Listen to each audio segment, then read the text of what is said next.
হুগলির গোঘাটে বিজেপির ঘাটে বাড়ছে ভিড়। তৃণমূলের ঘর ফাঁকা হচ্ছে। পালা বদলের পর এবারে আরামবাগ মহকুমায় প্রথম কোনো পঞ্চায়েত এলো বিজেপির হাতে। মেম্বার থেকে প্রধান হয়েছি, ভালো লাগছে। হুগলির গোঘাটে আজও বঙ্ক 17 থেকে কিনা 4 বড় মাত্র 4 জন সদস্য নিয়ে তৃণমূলের পঞ্চায়েতে বিজেপির কিস্তিমাত।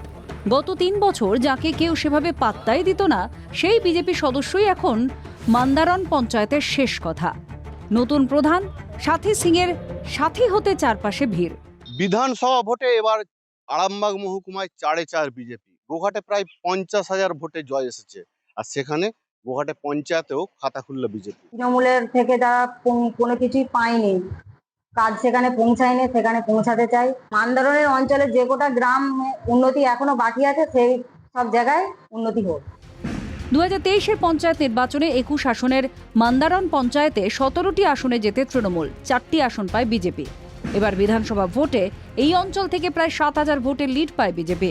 ফল ঘোষণার পর কার্যত বেপাত্তা হয়ে যান তৃণমূল পরিচালিত পঞ্চায়েতের প্রধান ও উপপ্রধান। অচলাবস্থা কাটাতে হয় ভোটাভুটি, তাতেই বাজিমাত বিজেপির।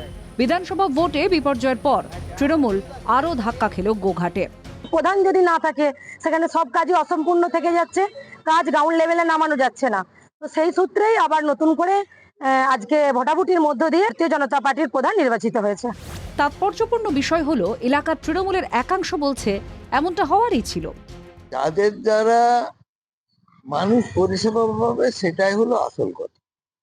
এখানে তৃণমূল বিজেপির কমলো বাড়লো এটা বড় কথা।